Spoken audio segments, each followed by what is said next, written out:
एक पिता की 3 बातें जो औलाद पिता के जाने के बाद ही समझ पाती है। दोस्तों, आज हम एक ऐसे विषय पर बात करने जा रहे हैं जो हम सभी के दिल के बहुत करीब है, लेकिन अक्सर हम इसे अपनी रोजमर्रा की भागदौड़ भरी जिंदगी में नजरअंदाज कर देते हैं। और ये विषय है एक पिता का अस्तित्व और उसकी खामोशी। हमारे समाज में माँ की ममता पर तो बहुत कुछ लिखा और बोला गया है, और ये सही भी है, क्योंकि माँ का प्रेम सागर की तरह विशाल होता है, जिसे हम देख पाते हैं और महसूस कर पाते हैं। मगर पिता का प्रेम उस आसमान की तरह होता है जो अनंत है, लेकिन अक्सर हमारी नजरों से ओझल रहता है। एक पिता अपने बच्चों के लिए वो छत होता है जो खुद धूप, बारिश और तूफान सहता है, ताकि उसके बच्चे घर के भीतर सुरक्षित और सुकून से रह सके। पिता वो नींव का पत्थर होता है जो कभी दिखाई नहीं देता, लेकिन उसी पर पूरी इमारत की मजबूती टिकी होती है। हम अक्सर देखते हैं कि जब भी हमें चोट लगती है तो हमारे मुंह से मां निकलता है, लेकिन जब हम किसी बड़ी मुसीबत में फंसते हैं या रास्ता भटक जाते हैं तो हमें पिता की याद आती है। एक पिता की 3 बातें ऐसी होती हैं जो अक्सर औलाद तब तक नहीं समझ पाती जब तक पिता का साया उसके सिर पर होता है। ये एक कड़वा सच है कि इंसान को किसी चीज की असली कीमत तब समझ आती है जब वह चीज उससे दूर हो जाती है या खो जाती है। जब हम छोटे होते हैं तो पिता हमें उंगली पकड़कर चलना सिखाते हैं और हमें लगता है कि वो बहुत सख्त है या हमारी आजादी रोक रहे हैं। और जैसे जैसे हम बड़े होते हैं हमें लगने लगता है कि पिता के विचार पुराने हैं और वो हमारी नई दुनिया को नहीं समझ सकते, लेकिन असलियत कुछ और ही होती है। पिता की डांट में एक सुरक्षा कवच होता है जो हमें गलत रास्तों पर जाने से रोकता है, और उनकी खामोशी में एक ऐसा शोर होता है जिसे अगर समय रहते न सुना जाए तो बाद में सिर्फ पछतावा ही हाथ लगता है। कई बार हम अपने पिता की बातों को नजरअंदाज कर देते हैं, ये सोचकर कि ये तो बस ऐसे ही बोल रहे हैं, लेकिन जब जीवन की असली धूप में हम जलते हैं तब हमें उनकी उस छाव की कीमत समझ आती है जो वो मुफ्त में हमें दे रहे थे। आज की हमारी ये कहानी भी इसी एहसास और इसी गहराई से जुड़ी है। इस कहानी में एक गहरा राज छुपा है, एक ऐसा रहस्य जो शायद आपके और हमारे जीवन की कई अनसुलझी पहेलियों को सुलझा सकता है। क्या आपने कभी सोचा है कि पिता अक्सर अपनी तकलीफों को छुपा क्यों लेते हैं, और वो कौन सी 3 बातें हैं जो अगर औलाद समय रहते समझ ले तो उसका पूरा जीवन संवर सकता है। इस कहानी के जरिए हम उसी अनकहे सच के करीब जाने की कोशिश करेंगे जो शायद आपकी सोच को पूरी तरह बदल कर रख देगा।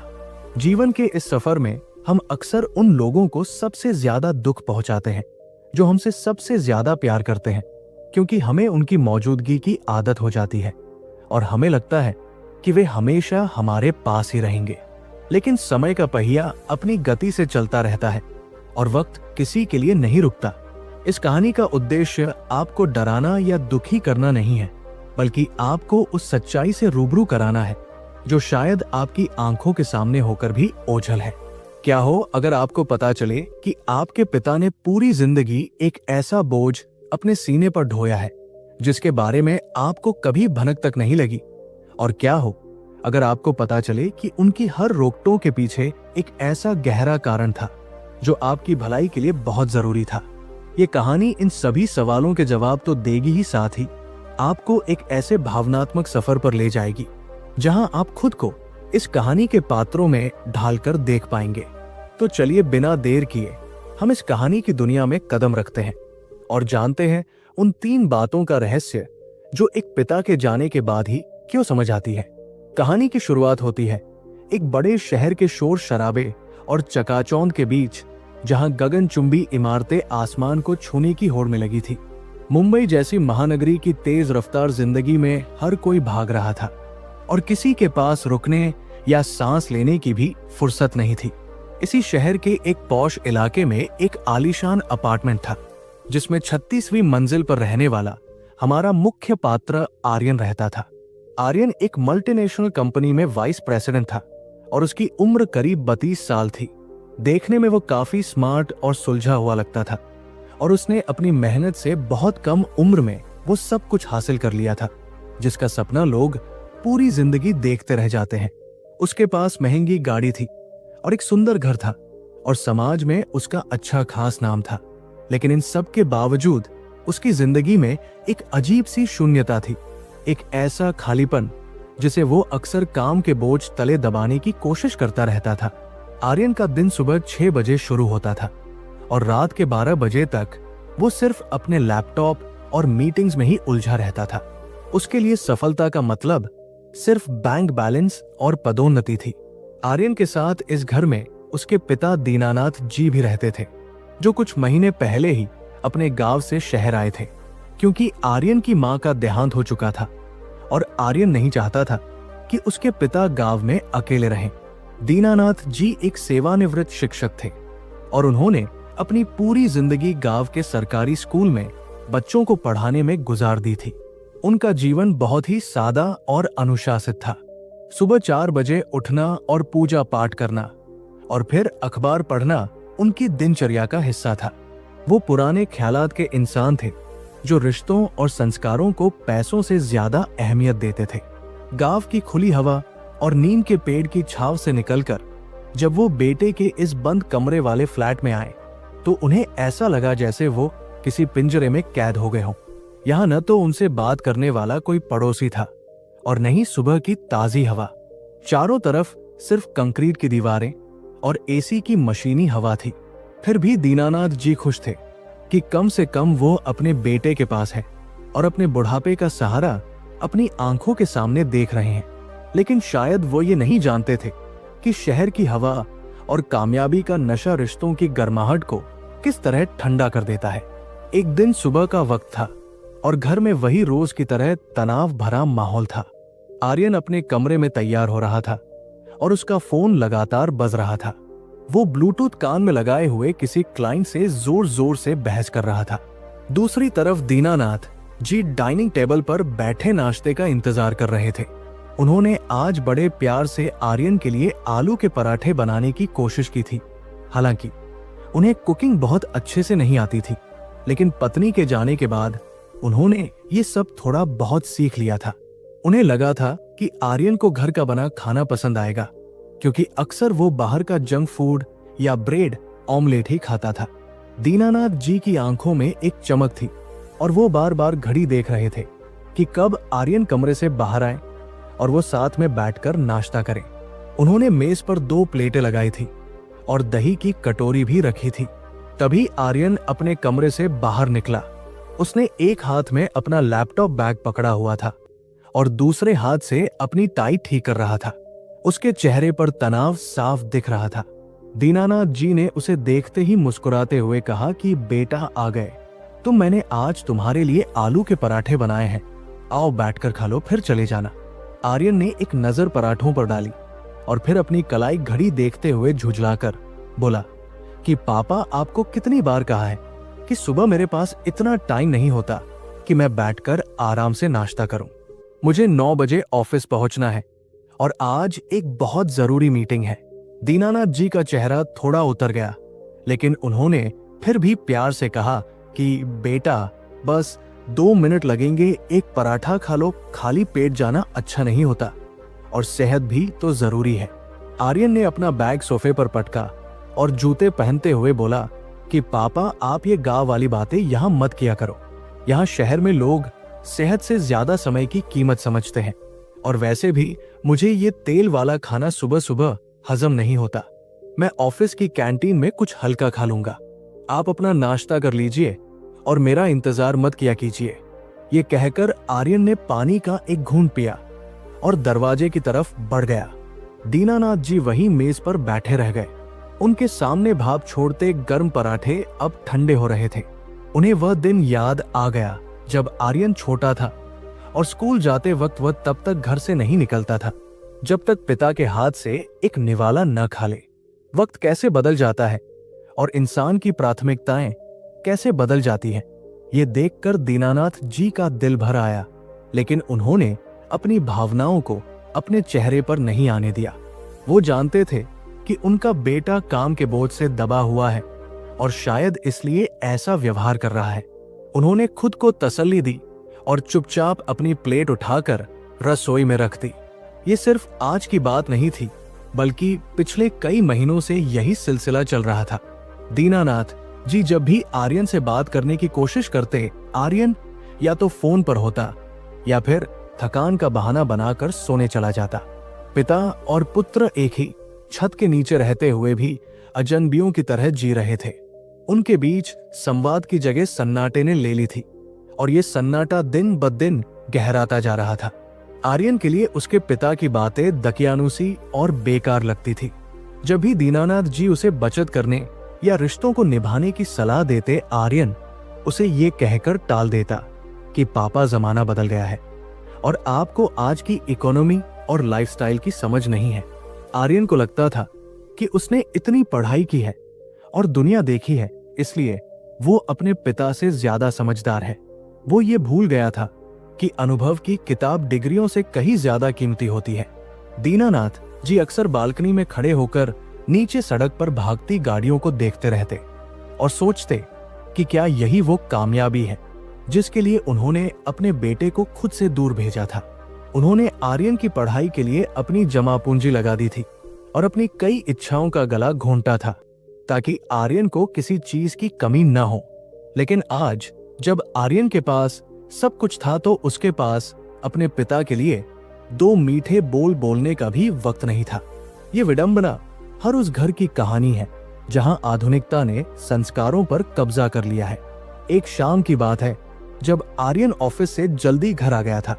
उस दिन उसका मूड काफी अच्छा था क्योंकि उसे ऑफिस में एक बड़ा प्रोजेक्ट मिला था। वो घर में दाखिल हुआ तो देखा कि दीनानाथ जी लिविंग रूम में बैठे अपनी पुरानी डायरी में कुछ लिख रहे थे। आर्यन ने पास जाकर पूछा कि पापा आप ये क्या लिखते रहते हैं दिन भर?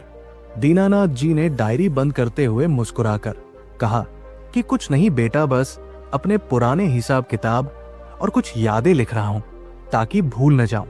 आर्यन ने हंसते हुए कहा कि अब सब कुछ डिजिटल हो गया है पापा, आप भी अपने फोन में नोट्स क्यों नहीं बना लेते? ये कागज और कलम का जमाना अब चला गया। दीनानाथ जी ने अपनी चश्मा ठीक करते हुए कहा कि बेटा, कागज पर लिखी स्याही कभी कभी उन भावनाओं को भी बयां कर देती है जो डिजिटल शब्द नहीं कर पाते। और वैसे भी ये डायरी मेरे लिए सिर्फ कागज का टुकड़ा नहीं है, इसमें मेरा पूरा जीवन और मेरे अनुभव दर्ज है। आर्यन को ये बात समझ नहीं आई और उसने कंधे उचकाते हुए टीवी का रिमोट उठा लिया। तभी दीनानाथ जी ने गंभीर स्वर में कहा कि आर्यन, मुझे तुमसे कुछ जरूरी बात करनी है। आर्यन की नजरें टीवी स्क्रीन पर थी और उसने लापरवाही से कहा कि हाँ पापा बोलिए, क्या बात है? क्या आपको गांव जाना है या डॉक्टर के पास जाना है? दीनानाथ जी ने एक गहरी सांस ली और कहा कि बेटा, मैं चाहता हूं कि तुम थोड़ा समय निकालकर मेरे साथ बैठो। कुछ ऐसी बातें हैं जो मैं तुम्हें बताना चाहता हूं। आर्यन को लगा कि फिर से वही बोरिंग उपदेश शुरू होने वाले हैं। उसने टीवी की आवाज कम की और कहा कि पापा प्लीज, अभी मैं बहुत थका हुआ हूं और मेरा मूड अच्छा है, इसे खराब मत कीजिए। अगर पैसों की जरूरत है तो बता दीजिए, मैं ट्रांसफर कर दूंगा। दीनानाथ जी ने बेटे की तरफ देखा और उनकी आंखों में एक अजीब सी पीड़ा तैर गई। उन्होंने कहा कि हर चीज पैसे से नहीं तोली जाती बेटा। कुछ चीजें ऐसी होती हैं जो समय रहते अगर न समझी जाएं तो बाद में पूरी दौलत देकर भी वापस नहीं मिलती।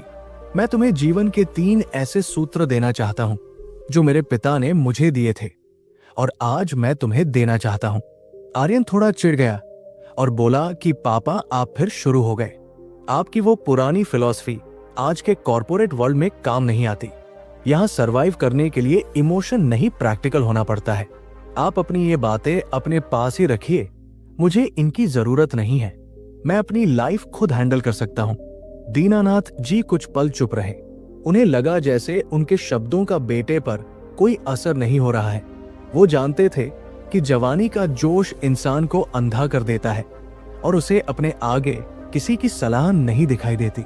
उन्होंने धीरे से कहा कि ठीक है बेटा, जब तुम्हें वक्त मिले तब सुन लेना, लेकिन याद रखना वक्त कभी भी खत भेजकर नहीं आता। आर्यन ने उनकी बात को अनसुना कर दिया और अपने कमरे में चला गया।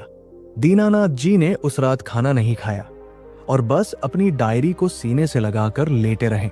उन्हें चिंता इस बात की नहीं थी कि बेटा उनकी इज्जत नहीं करता, बल्कि चिंता इस बात की थी कि जिस रास्ते पर आर्यन चल रहा है वहां आगे बहुत गहरी खाई है और वो उसे देख नहीं पा रहा है। अगले कुछ दिन ऐसे ही बीते। घर में खामोशी का राज था। आर्यन अपने काम में और भी ज्यादा व्यस्त हो गया। उसे एक विदेश यात्रा पर जाना था जिसके लिए वो बहुत उत्साहित था। उसने घर में बताया कि वो एक हफ्ते के लिए लंदन जा रहा है। दीनानाथ जी ने सुना तो वो थोड़ा परेशान हो गए। उन्होंने आर्यन से कहा कि बेटा, अभी मौसम बदल रहा है और मेरी तबीयत भी कुछ ठीक नहीं लग रही है। क्या तुम ये यात्रा कुछ दिन टाल नहीं सकते? आर्यन को यह सुनकर बहुत गुस्सा आया। उसने कहा कि पापा, ये मेरे करियर का सवाल है। मैं इतनी मुश्किल से ये मौका लाया हूं और आप चाहते हैं कि मैं इसे छोड़ दूं। आप बस अपनी बीमारी का वहम पालकर बैठे हैं। मैंने डॉक्टर से बात कर ली है और केयरटेकर भी आ जाएगा। आपको कोई दिक्कत नहीं होगी। दीनानाथ जी ने बेटे के चेहरे को गौर से देखा और समझ गए कि अब बहस करने का कोई फायदा नहीं है। उन्होंने भारी मन से कहा कि ठीक है बेटा, जाओ, सफलता प्राप्त करो। मेरा आशीर्वाद हमेशा तुम्हारे साथ है। लेकिन जाने से पहले मेरी एक बात सुन लो। आर्यन अपना सूटकेस पैक कर रहा था और उसने बिना पलटे कहा कि पापा प्लीज, अभी मुझे लेट हो रहा है। मैं वापस आकर आपकी सारी बातें सुन लूंगा, प्रॉमिस। अभी मुझे फोकस करने दीजिए। दीनानाथ जी दरवाजे पर खड़े होकर उसे देखते रहे। उनके होंठ हिले कुछ कहने के लिए, लेकिन आवाज बाहर नहीं आई। शायद उन्होंने सोच लिया था कि अब कुछ भी कहना व्यर्थ है। आर्यन तैयार होकर आया और उसने जल्दी जल्दी में पिता के पैर छुए और कहा कि अपना ख्याल रखना, मैं पहुंचकर कॉल करूंगा। दीनानाथ जी ने उसके सिर पर हाथ रखा और उनकी आंखों से एक आंसू छलककर आर्यन के हाथ पर गिर गया। आर्यन ने उसे पसीने की बूंद समझा और पोंछ लिया। वो तेजी से लिफ्ट की तरफ बढ़ा और एक बार भी पीछे मुड़कर नहीं देखा कि उसके पिता दरवाजे की चौखट पर खड़े उसे तब तक देखते रहे जब तक वो नजरों से ओझल नहीं हो गया। उस दिन घर में एक अजीब सा सन्नाटा पसर गया था जो आने वाले तूफान का संकेत दे रहा था। आर्यन अपनी नई उड़ान भरने के लिए तैयार था, लेकिन उसे ये नहीं पता था कि जमीन पर जो डोर वो छोड़कर जा रहा है वो कितनी कमजोर हो चुकी है। हवाई जहाज में बैठकर आर्यन बादलों को देख रहा था और अपने उज्जवल भविष्य के सपने बुन रहा था। उसे लग रहा था कि उसने अपने पिता को अच्छी सुविधाएं दी है और एक केयरटेकर रखा है तो उसकी जिम्मेदारी पूरी हो गई है। वो इस बात से बेखबर था कि बुजुर्गों को सुविधाओं से ज्यादा अपने बच्चों के साथ की जरूरत होती है। लंदन पहुंचकर वो अपने काम में इतना डूब गया कि उसे घर फोन करने का भी समय मुश्किल से मिलता था। वो बस मैसेज कर देता था कि सब ठीक है। इधर दीनानाथ जी का स्वास्थ्य दिन ब दिन गिरता जा रहा था। वो शारीरिक रूप से तो कमजोर हो ही रहे थे, लेकिन मानसिक रूप से वो अकेलेपन से हार रहे थे। केयरटेकर उन्हें खाना और दवाई तो दे देता था, लेकिन वो उनके मन की बात नहीं सुन सकता था। दीनानाथ जी अक्सर अपनी उस डायरी में कुछ लिखते रहते और आर्यन की बचपन की तस्वीरें देखकर अपना दिन काटते। उन्हें बार बार वो 3 बातें याद आ रही थी जो वो आर्यन को बताना चाहते थे, लेकिन आर्यन के पास सुनने का वक्त नहीं था। एक रात दीनानाथ जी को सीने में तेज दर्द हुआ। उन्होंने पानी पीने की कोशिश की, लेकिन गिलास हाथ से छूटकर गिर गया। केयरटेकर दूसरे कमरे में सो रहा था और उसे आवाज नहीं आई। दीनानाथ जी ने फोन उठाने की कोशिश की ताकि आर्यन को कॉल कर सकें, लेकिन उनका हाथ कांप रहा था।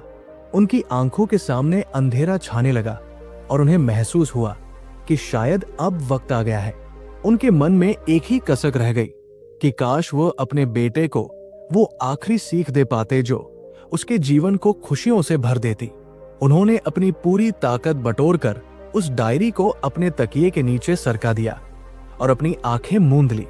बाहर बारिश शुरू हो गई थी और बादलों की गर्जन ने शहर के शोर को दबा दिया था। 36वीं मंजिल के उस फ्लैट में एक जिंदगी अपने अंतिम पड़ाव पर थी और हजारों मील दूर बैठा आर्यन अपनी सफलता का जश्न मना रहा था।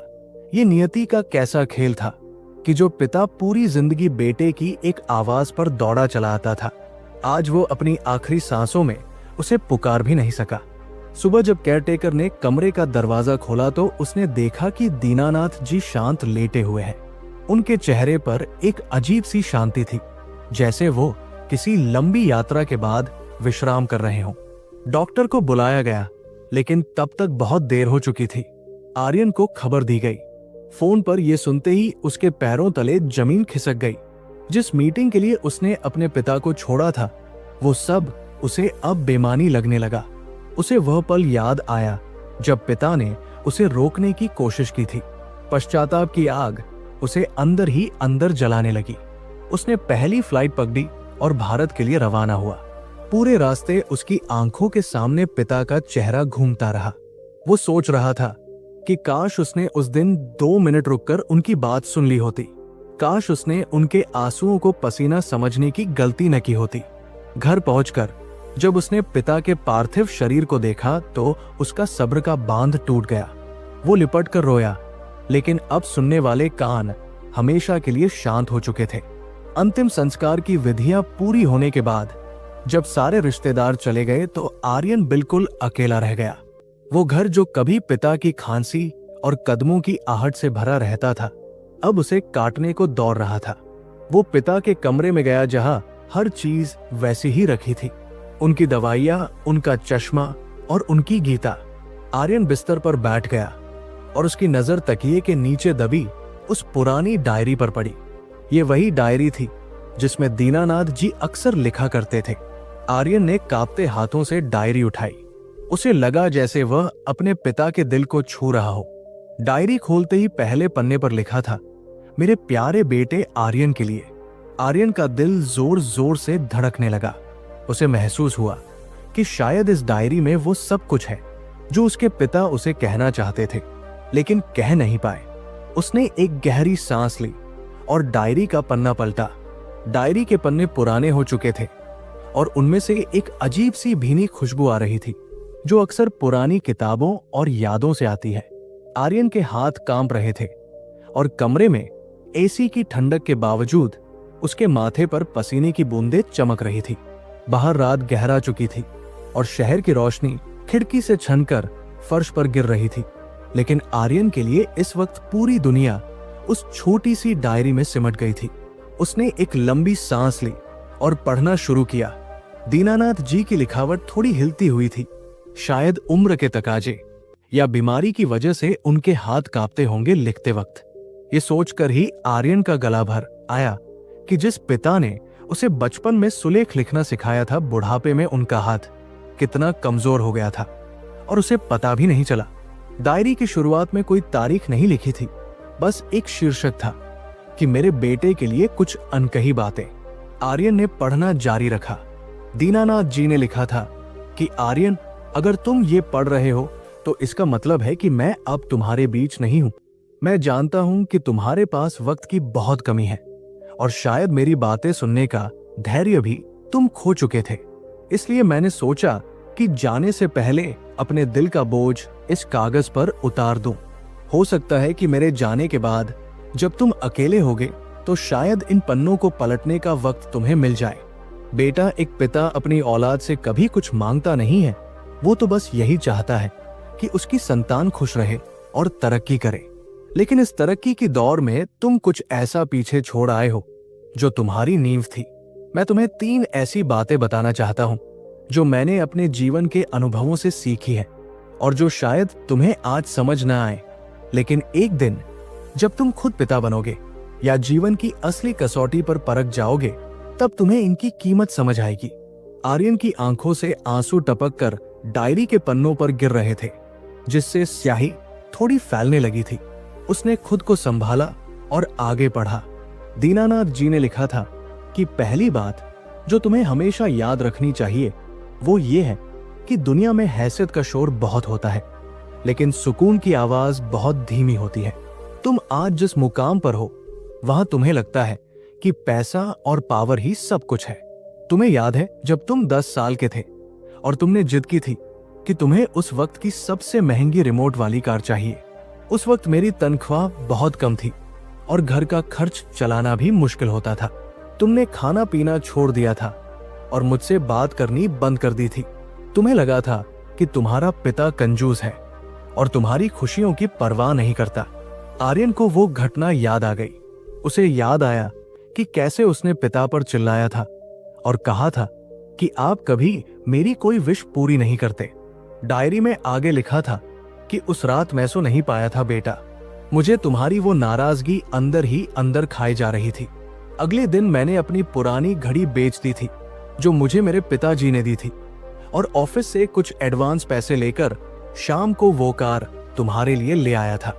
जब तुमने वो कार देखी थी तो तुम्हारी आंखों में जो चमक थी उसे देखकर मैं अपना सारा अपमान और तकलीफ भूल गया था। लेकिन तुमने कभी ये नहीं पूछा कि पापा आपकी कलाई सूनी क्यों है या वो पुरानी घड़ी कहाँ गई। तुम्हें लगा कि मैंने बस पैसे खर्च किए, लेकिन असल में मैंने अपनी एक अनमोल याद बेचकर तुम्हारी पल भर की खुशी खरीदी थी। दीनानाथ जी के शब्दों में कोई शिकायत नहीं थी, बस एक गहरा सच था। उन्होंने आगे लिखा था कि मैं ये तुम्हें इसलिए नहीं बता रहा कि तुम पर कोई एहसान जता सकूं। पिता का प्यार कभी एहसान नहीं होता बेटा, वो तो एक फर्ज होता है जिसे वो अपनी आखिरी सांस तक निभाता है। लेकिन आज मैं देखता हूं कि तुम उसी पैसे के पीछे भाग रहे हो जिसके लिए तुमने कभी अपने पिता की भावनाओं को नहीं समझा। तुम मुझे अक्सर कहते थे कि पापा आप ब्रांड्स की वैल्यू नहीं समझते। हाँ बेटा, शायद मैं ब्रांड्स नहीं समझता, लेकिन मैं ये जानता हूं कि बाजार में मिलने वाली महंगी चीजों की कीमत रसीद पर लिखी होती है, लेकिन परिवार की खुशियों की कीमत किसी रसीद पर नहीं होती। उसे चुकाने के लिए एक पिता को अपनी इच्छाओं का गला घोंटना पड़ता है। आर्यन सन्न रह गया।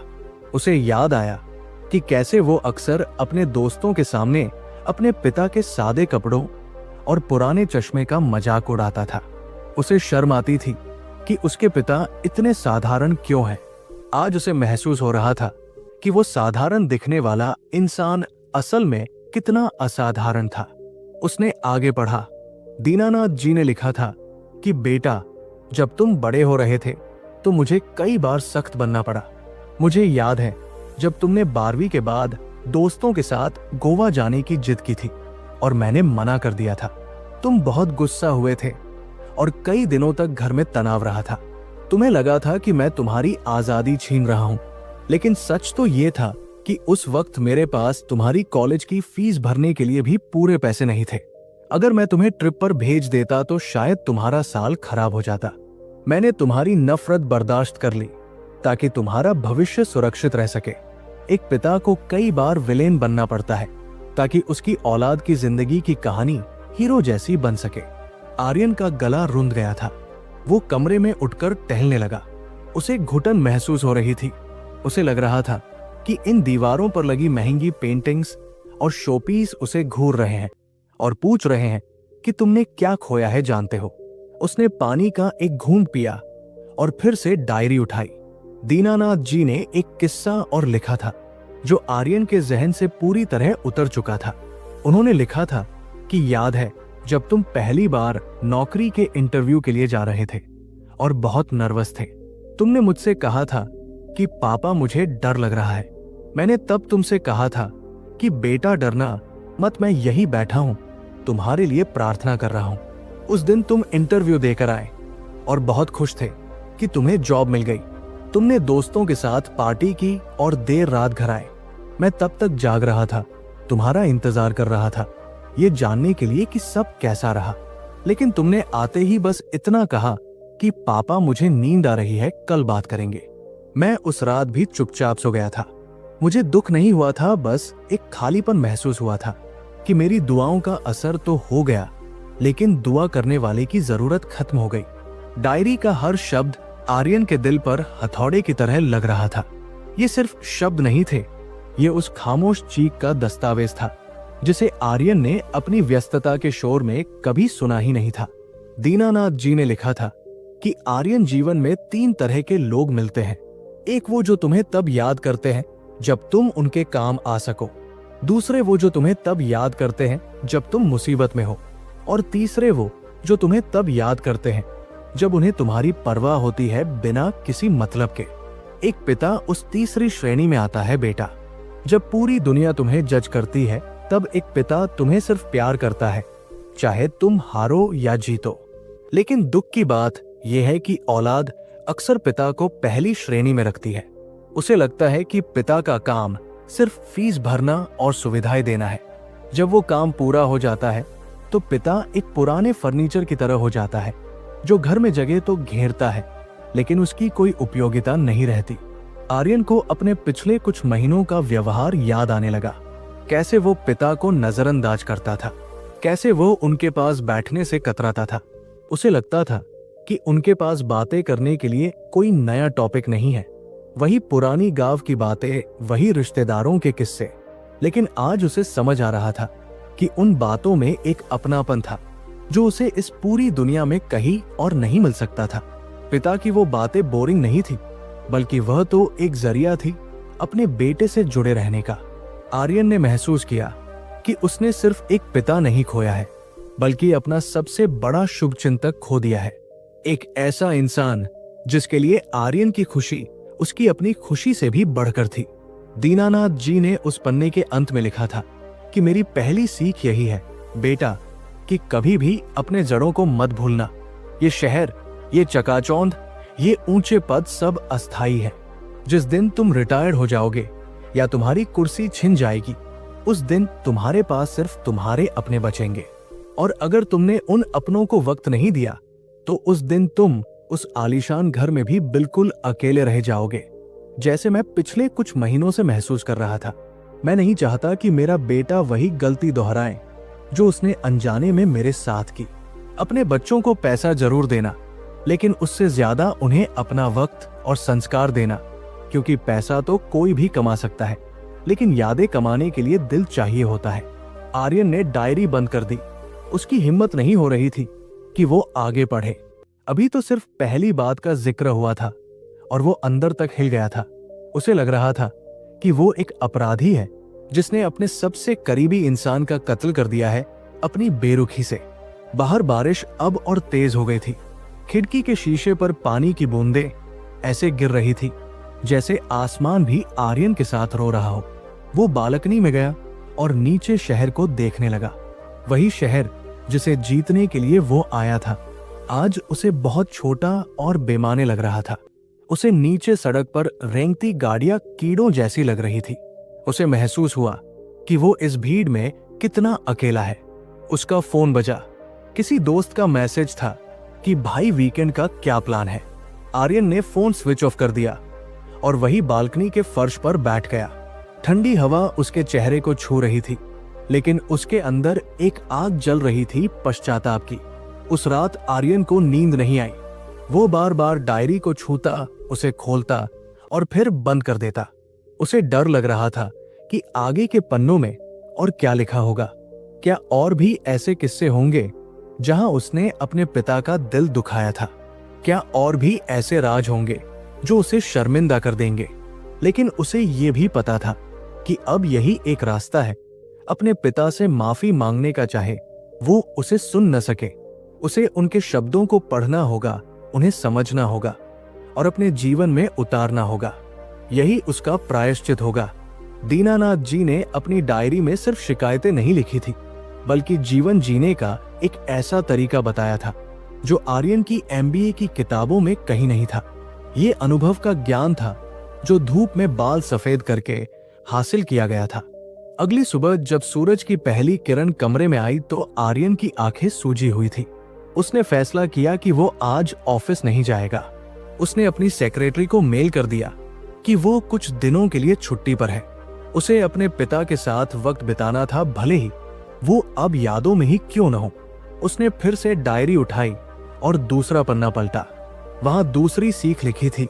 आर्यन ने एक लंबी सांस ली और खुद को तैयार किया उस सच का सामना करने के लिए जो शायद उसे पूरी तरह बदल कर रख देने वाला था। पिता की बातें कड़वी जरूर लग रही थी, लेकिन उनमें वह दवाई थी जो आर्यन की बीमार रूह को ठीक कर सकती थी। अब वो जानना चाहता था कि दूसरी बात क्या है। क्या ये रिश्तों के बारे में है या जीवन के किसी और पहलू के बारे में? दीनानाथ जी की लिखावट अब उसे और भी प्यारी लग रही थी। हर शब्द में उनका प्यार और आशीर्वाद छिपा था। आर्यन ने पढ़ना शुरू किया और एक नई दुनिया का दरवाजा उसके सामने खुलने लगा। दोस्तों, डायरी के दूसरे पन्ने पर दीनानाथ जी की लिखावट थोड़ी और गहरी थी, जैसे लिखते वक्त उन्होंने कलम को बहुत जोर से पकड़ा हो। शायद ये बात लिखते समय उनके मन में कोई पुराना तूफान उमड़ रहा था। आर्यन ने अपनी आंखों को मला और ध्यान से पढ़ना शुरू किया। दूसरी बात का शीर्षक था, झुकना कमजोरी नहीं ताकत होती है। ये पढ़ते ही आर्यन के माथे पर लकीरें उभर आई। उसे हमेशा से यही लगता था कि झुकना हारने की निशानी है। कॉर्पोरेट दुनिया में उसे यही सिखाया गया था कि अपनी बात पर अड़े रहो और सामने वाले को कुचल कर आगे बढ़ो। लेकिन उसके पिता कुछ और ही कह रहे थे। दीनानाथ जी ने लिखा था कि बेटा आर्यन, आज तुम जिस दुनिया में हो वहां शायद मेरी ये बात तुम्हें मजाक लगे। तुम हमेशा कहते थे कि पापा आप बहुत डरपोक हैं, आप हर किसी के सामने हाथ जोड़ लेते हैं। तुम्हें लगता था कि मैं कमजोर हूं, इसलिए दुनिया से दबकर रहता हूं। लेकिन सच ये है बेटा कि मैं दुनिया से नहीं बल्कि अपनी औलाद के भविष्य के लिए डरता था। तुम्हें याद है जब तुम कॉलेज के दूसरे साल में थे और तुम्हारा एक लड़के से झगड़ा हो गया था। वो झगड़ा कोई मामूली नहीं था। तुमने उस लड़के का सिर फोड़ दिया था। वो लड़का शहर के एक रसूखदार नेता का बेटा था।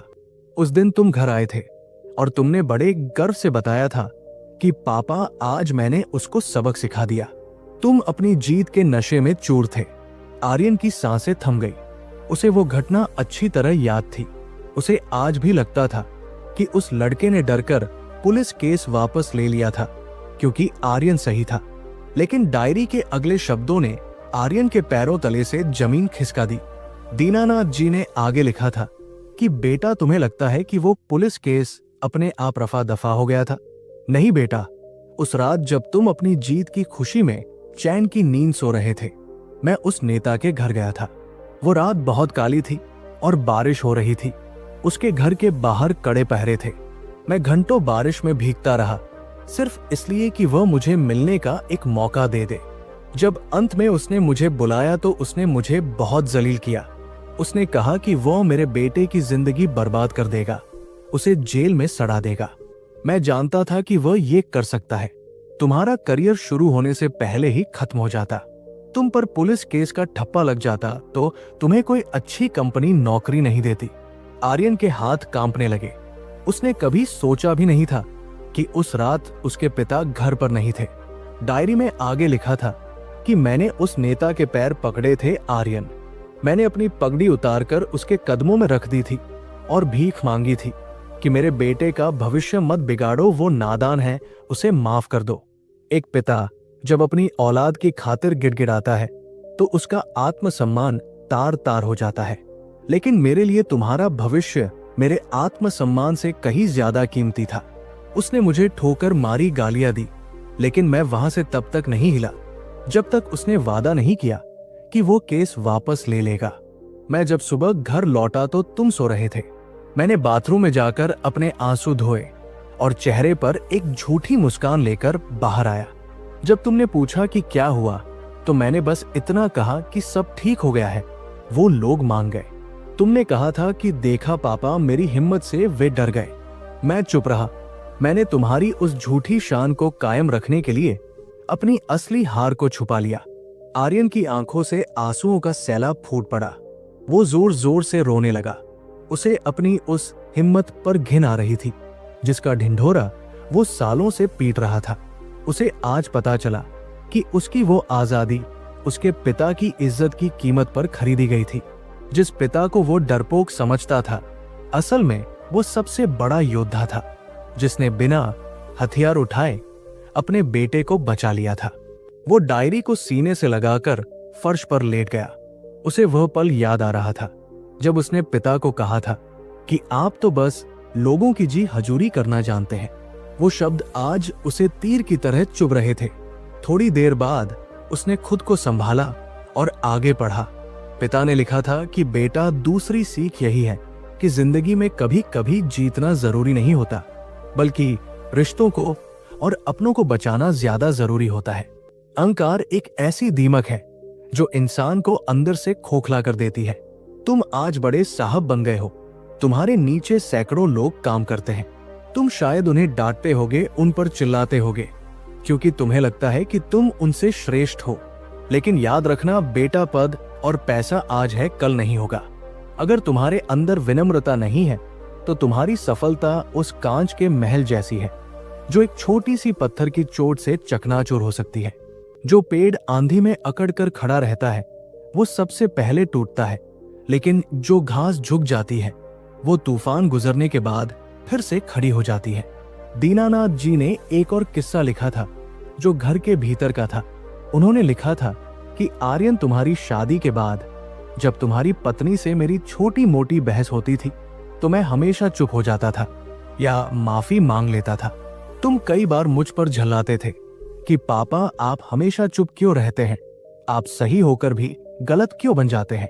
बेटा, मैं इसलिए चुप रहता था क्योंकि मैं नहीं चाहता था कि मेरी वजह से तुम्हारे और तुम्हारी पत्नी के बीच कोई दरार आए। मैं घर का बड़ा था और बड़ों का काम घर को जोड़े रखना होता है, न कि अपनी सही बात मनवाने के लिए घर में महाभारत छेड़ना। मैं झुक जाता था ताकि तुम्हारा गृहस्थ जीवन सीधा चलता रहे। जिस दिन तुम ये समझ जाओगे कि मैं सही हूं से ज्यादा महत्वपूर्ण हम साथ हैं होता है, उस दिन तुम असल मायने में बड़े इंसान बन जाओगे। आर्यन को अपनी पत्नी रिया की याद आ गई।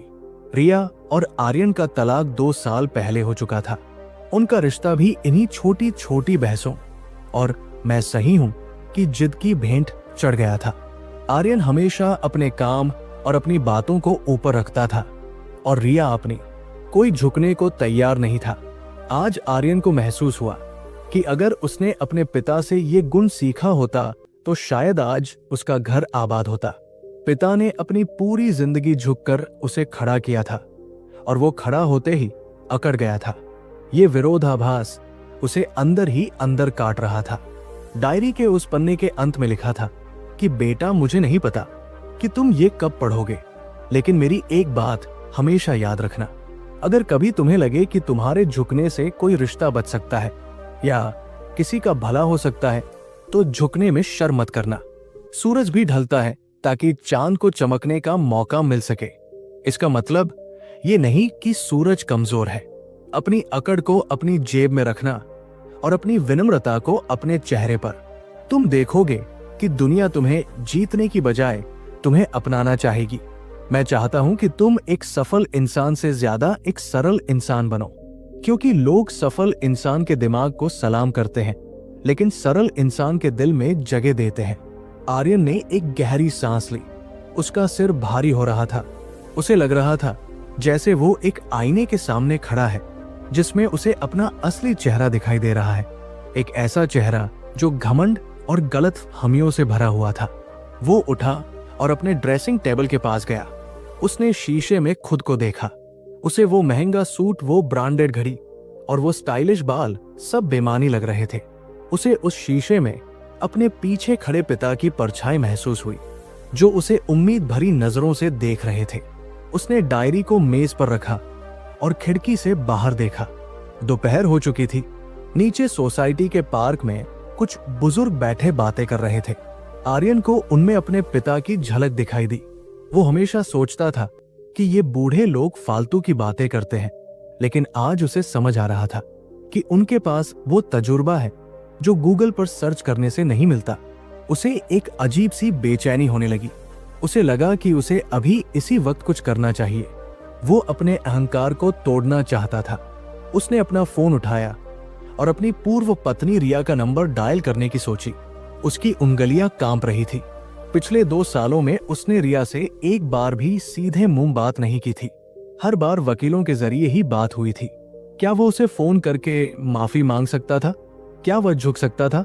उसके अंदर का वाइस प्रेसिडेंट आर्यन उसे रोक रहा था, कह रहा था कि ये कमजोरी है, लेकिन डायरी के पन्नों से निकली पिता की आवाज कह रही थी कि ये ताकत है। उसने हिम्मत जुटाई और कॉल बटन दबाने ही वाला था कि रुक गया। उसे लगा कि अभी वो पूरी तरह तैयार नहीं है। उसे अभी तीसरी बात जाननी बाकी थी। शायद तीसरी बात उसे वो आखिरी धक्का दे दे जिसकी उसे जरूरत है। आर्यन वापस सोफे पर बैठ गया। उसने डायरी का पन्ना पलटने की कोशिश की, लेकिन उसके हाथ रुक गए। उसे डर लग रहा था। पहली 2 बातों ने उसे इतना हिला दिया था कि उसे समझ नहीं आ रहा था कि तीसरी बात क्या होगी। क्या वो इससे भी ज्यादा गहरी होगी? क्या उसमें कोई ऐसा राज छिपा होगा जो आर्यन की पूरी दुनिया बदल देगा? दीनानाथ जी ने शुरू में कहा था कि 3 बातें हैं। 2 बातें आर्यन के अहंकार और उसकी प्राथमिकताओं पर चोट कर चुकी थी। अब तीसरी बात क्या हो सकती है? उसने पानी पिया और थोड़ा संयम बरता। कमरे में सन्नाटा था, लेकिन आर्यन के दिमाग में शोर था। वो सोच रहा था कि काश ये डायरी उसे पिता के जीते जी मिल गई होती। काश उसने एक बार पिता से पूछा होता कि पापा आप क्या सोचते हैं। लेकिन काश शब्द दुनिया का सबसे दुखद शब्द है, क्योंकि ये बीते हुए वक्त को वापस नहीं ला सकता। आर्यन जानता था कि अब उसे सिर्फ आगे बढ़ना है। उसे अपने पिता के इन शब्दों को अपना मार्गदर्शक बनाना है। उसने मन ही मन पिता से माफी मांगी और तीसरे पन्ने की ओर बढ़ा। उसे उम्मीद थी कि शायद इस आखिरी बात में उसे कोई ऐसा रास्ता मिलेगा जिससे वो अपने इस भारी मन को हल्का कर सके। डायरी का तीसरा पन्ना मुड़ा हुआ था, जैसे कि दीनानाथ जी ने उसे बार बार पढ़ा हो या उस पर कुछ सोचते रहे हों। आर्यन ने उसे सीधा किया। वहां जो लिखा था उसे देखकर आर्यन चौंक गया। ये किसी सलाह या किस्से जैसा नहीं लग रहा था, बल्कि ये कुछ और ही था। कुछ ऐसा जिसका संबंध आर्यन के जन्म और उसके अस्तित्व से जुड़ा था। आर्यन की धड़कनें तेज हो गई। क्या पिता ने उससे कोई बहुत बड़ा सच छुपाया था? क्या ये वही रहस्य था जिसका जिक्र उन्होंने शुरू में किया था? उत्सुकता और डर के मिले जुले भाव के साथ उसने तीसरी बात पढ़नी शुरू की। दोस्तों, डायरी का तीसरा पन्ना आर्यन के हाथों में फड़फड़ा रहा था। बाहर चल रही हवा का झोंका खिड़की से अंदर आया और कमरे की खामोशी को चीरता हुआ निकल गया। आर्यन की नजरें उन शब्दों पर जमी थी जो उसके अस्तित्व पर एक प्रश्न चिन्ह और एक उत्तर दोनों बनकर लिखे गए थे। दीनानाथ जी ने तीसरी बात का शीर्षक दिया था, पिता का प्रेम नीम की तरह होता है, कड़वा पर सेहतमंद। ये शीर्षक पढ़कर आर्यन को बचपन की वे तमाम यादें ताजा हो गई, जब उसके पिता उसे सुबह जल्दी उठाते थे या कड़कड़ाती ठंड में ठंडे पानी से नहाने को कहते थे। उसे हमेशा लगता था कि उसके पिता निष्ठुर है और उन्हें उसे तकलीफ देने में मजा आता है, लेकिन नीचे लिखी इबारत कुछ और ही कहानी बयां कर रही थी। दीनानाथ जी ने लिखा था कि बेटा आर्यन, मुझे पता है कि तुम्हें बचपन से ही मुझसे ये शिकायत रही है कि मैं कभी तुम्हें गले नहीं लगाता या कभी तुम्हारे सिर पर हाथ फेरकर ये नहीं कहता कि मैं तुमसे कितना प्यार करता हूँ। तुम्हें लगता था कि मेरे सीने में दिल नहीं पत्थर है। तुम अक्सर अपनी माँ से कहते थे कि पापा हिटलर है। जब मैं ये सुनता था तो मुझे गुस्सा नहीं आता था, बल्कि एक अजीब सी तसल्ली मिलती थी कि चलो अच्छा है, तुम मुझे कठोर समझते हो, क्योंकि बेटा एक पिता का नरम पड़ जाना उसकी औलाद के भविष्य के लिए सबसे बड़ा खतरा होता है। अगर मैं भी माँ की तरह तुम्हें छाती से लगाकर रखता तो तुम आज वो मजबूत इंसान नहीं बन पाते जो दुनिया की चुनौतियों का सामना कर सकता है। आर्यन की आंखों के कोर गीले हो गए। उसे याद आया कि जब उसे हॉस्टल भेजा जा रहा था तो वो कितना रोया था। उसने खाना नहीं खाया था और माँ के पल्लू में छिपकर बैठा था। पिता ने जबरदस्ती उसका हाथ खींचा था और उसे गाड़ी में बैठा दिया था। आर्यन ने उस वक्त पिता की आंखों में नहीं देखा था। उसे लगा था कि वो उसे घर से निकाल रहे हैं। डायरी में उस दिन का जिक्र था। दीनानाथ जी ने लिखा था कि जिस दिन मैं तुम्हें हॉस्टल छोड़कर वापस आ रहा था, मैं पूरी रास्ते गाड़ी में रोता हुआ आया था। ड्राइवर भी हैरान था कि इतना सख्त दिखने वाला मास्टर जी आज बच्चों की तरह क्यों रो रहा है। घर आकर मुझे ऐसा लगा जैसे मेरे शरीर का कोई हिस्सा कट गया हो। तुम्हारी माँ तो रोकर अपना दुख हल्का कर लेती थी, लेकिन मैं पुरुष था, पिता था। मुझे रोने की इजाजत नहीं थी। मुझे सबको संभालना था। इसलिए मैंने अपने आंसुओं को पी लिया और अपने चेहरे पर सख्ती का नकाब ओढ़ लिया। डायरी के शब्द आर्यन के दिल को छलनी कर रहे थे। उसने महसूस किया कि पिता का वो कठोर चेहरा असल में एक मुखौटा था, जिसके पीछे एक तड़पता हुआ पिता छिपा था। दीनानाथ जी ने आगे लिखा था कि बेटा, पिता का प्रेम सूरज की तरह होता है। सूरज अगर न निकले तो दुनिया में अंधेरा हो जाता है, लेकिन अगर वो बहुत पास आ जाए तो जला भी देता है। इसलिए पिता को एक उचित दूरी बनाकर रखनी पड़ती है। उसे दूर से ही अपनी औलाद को गर्माहट देनी होती है ताकि वो फले फूले। मैं तुमसे दूर रहा, तुमसे कड़वी बातें की, तुम्हारी हर मांग पर सवाल उठाए, सिर्फ इसलिए ताकि तुम्हें ना सुनने की आदत हो। दुनिया बहुत बेरहम है बेटा। यहाँ तुम्हें हर मोड़ पर हर कोई थाली में सजाकर खुशियां नहीं देगा।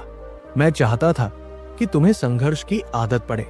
मेरी सख्ती मेरी नफरत नहीं थी, वो मेरी ट्रेनिंग थी जो मैं तुम्हें आने वाली जिंदगी की जंग के लिए दे रहा था। आर्यन को याद आया कि कैसे वो अपने दोस्तों के कूल डैड्स को देखकर रश्क करता था जो अपने बच्चों के साथ पार्टी करते थे। आज उसे समझ आ रहा था कि वे डैड्स दोस्त बन रहे थे, लेकिन उसके पिता बने रहे। दोस्त बनना आसान है, लेकिन पिता बनकर अपनी औलाद की नफरत सहकर भी उसका भला सोचना दुनिया का सबसे मुश्किल काम है। उसने पानी पिया और आगे पढ़ा। यहाँ एक ऐसा खुलासा लिखा था जिसका सीधा संबंध आर्यन के जन्म और उसकी जिंदगी की सच्चाई से था। दीनानाथ जी ने लिखा था कि आर्यन, अब मैं तुम्हें वो सच बताने जा रहा हूं जो मैंने और तुम्हारी माँ ने तुमसे आज तक छुपाया। तुम्हें हमेशा लगता है कि हम एक साधारण मध्यम वर्गीय परिवार थे और मैंने अपनी बचत से तुम्हें पढ़ाया, लेकिन सच ये है कि तुम्हारे जन्म के समय डॉक्टर ने कह दिया था कि माँ और बच्चे में से किसी एक को ही बचाया जा सकता है। तुम्हारी माँ की हालत बहुत नाजुक थी। मेरे सामने धर्म संकट था। मैं अपनी पत्नी को खोना नहीं चाहता था। मैंने डॉक्टर से कहा था कि मेरी पत्नी को बचा लीजिए, लेकिन तुम्हारी माँ ने, जो ऑपरेशन थिएटर में बेहोशी की हालत में थी, मेरा हाथ पकड़कर कसम दी थी कि चाहे कुछ भी हो जाए, बच्चे को कुछ नहीं होना चाहिए। उसने अपनी जान दांव पर लगाकर तुम्हें इस दुनिया में लाया था। आर्यन के हाथ कांपने लगे। उसे अपनी माँ की याद आ गई। वो जानता था कि माँ का देहांत उसके जन्म के कुछ सालों बाद हो गया था, लेकिन उसे ये नहीं पता था कि उसकी नींव उसी दिन कमजोर हो गई थी जिस दिन आर्यन पैदा हुआ था। दीनानाथ जी ने आगे लिखा था कि तुम्हारे जन्म के बाद तुम्हारी माँ हमेशा बीमार रहने लगी। उनके इलाज में और तुम्हारी परवरिश में मेरी छोटी सी सरकारी नौकरी की तनख्वाह कम पड़ने लगी। लोग कहते थे कि बच्चे को अनाथालय दे दो या किसी रिश्तेदार को दे दो, क्योंकि बीमार पत्नी और नवजात बच्चे को संभालना मेरे बस की बात नहीं थी। लेकिन मैंने कसम खाई थी कि मैं तुम्हें वो सब दूंगा जो एक राजकुमार को मिलता है। पन्ने पर स्याही थोड़ी धुंधली थी, जैसे लिखते वक्त दीनानाथ जी का हाथ रुका हो। आगे लिखा था कि आर्यन, तुम्हारी MBA की फीस के लिए मैंने कोई बैंक लोन नहीं लिया था। बैंक ने मुझे लोन देने से मना कर दिया था क्योंकि मेरी उम्र ज्यादा थी और कोई गिरवी रखने लायक संपत्ति नहीं थी। तुम्हें याद है हमारे गांव वाला वो पुश्तैनी घर जिसे तुम खंडहर कहते थे और वहां जाने से कतराते थे? वो घर मेरे पिता यानी तुम्हारे दादाजी की आखिरी निशानी था। वो मेरी आत्मा था। गांव में उस घर से मेरी इज्जत जुड़ी थी, लेकिन जब तुम्हारी फीस भरने की बात आई तो मैंने वो घर गांव के उसी साहूकार को बेच दिया था जिससे हमारा खानदानी बैर था। उसने उस घर की कीमत कौड़ियों के भाव लगाई थी और मुझे पूरे गांव के सामने जलील किया था। उसने कहा था कि मास्टर जी आखिर आ गए न अपनी औकात पर। आर्यन का शरीर सुन्न पड़ गया। उसे वो दिन याद आया जब उसके पिता गांव से लौटे थे और बहुत चुपचाप थे। आर्यन ने पूछा था कि पैसे का इंतजाम हो गया क्या, तो पिता ने बस सिर हिलाया था और चेक उसके हाथ में रख दिया था। आर्यन ने खुशी खुशी वो चेक ले लिया था, बिना ये पूछे कि ये पैसा आया कहां से। आज उसे पता चला कि वो पैसा ईंट पत्थरों का नहीं, बल्कि उसके पिता के आत्मसम्मान का था। पिता ने अपनी पगड़ी, अपनी विरासत और अपनी इज्जत सब कुछ बेच दिया था ताकि आर्यन लंदन जा सके और वहां बड़े लोगों के बीच सिर उठाकर जी सके। डायरी में लिखा था कि बेटा, मैंने वो घर बेचा, इसका मुझे दुख नहीं है। घर तो ईंटों का होता है, लेकिन तुम मेरा मांस और मज्जा हो। अगर तुम बन गए तो समझो मेरा महल बन गया। लेकिन मुझे दुख बस इस बात का रहा कि जब तुम लंदन से वापस आए और मैंने तुमसे कहा कि चलो एक बार गाँव हो आते हैं, तो तुमने कहा था कि पापा उस धूल भरे गाँव में क्या रखा है, वो तो बहुत पिछड़ा हुआ है। तुम्हें क्या पता था बेटा कि उस पिछड़े हुए गाँव की मिट्टी में तुम्हारे पिता का स्वाभिमान दफन है। मैं चाहता था कि तुम एक बार वहां जाकर देखो कि तुम्हारी सफलता की नींव कहां रखी गई है, लेकिन मैंने तुम्हें कभी नहीं बताया क्योंकि मैं नहीं चाहता था कि तुम अपनी सफलता के जश्न में अपराध बोध महसूस करो। मैं तुम्हें हमेशा जीतता हुआ देखना चाहता था, चाहे उसके लिए मुझे कितना भी हारना पड़े। आर्यन फूट फूट कर रोने लगा। उसकी आवाज उस खाली घर में गूंज रही थी। उसे अपने ऊपर घिन आ रही थी। वो अपने आप को दुनिया का सबसे सफल आदमी समझता था, लेकिन आज उसे लग रहा था कि वो सबसे गरीब इंसान है। उसने एक ऐसे आदमी की कुर्बानी को नजरअंदाज किया जो उसके लिए हर रोज मरता रहा। उसे वह चेक अब कागज का टुकड़ा नहीं, बल्कि पिता के खून से लिखा हुआ पत्र लग रहा था। उसने डायरी को अपनी छाती से लगा लिया और फर्श पर ही लेट गया। उसे लग रहा था जैसे दीनानाथ जी उसके पास बैठे हैं और उसके सिर पर हाथ फेर रहे हैं।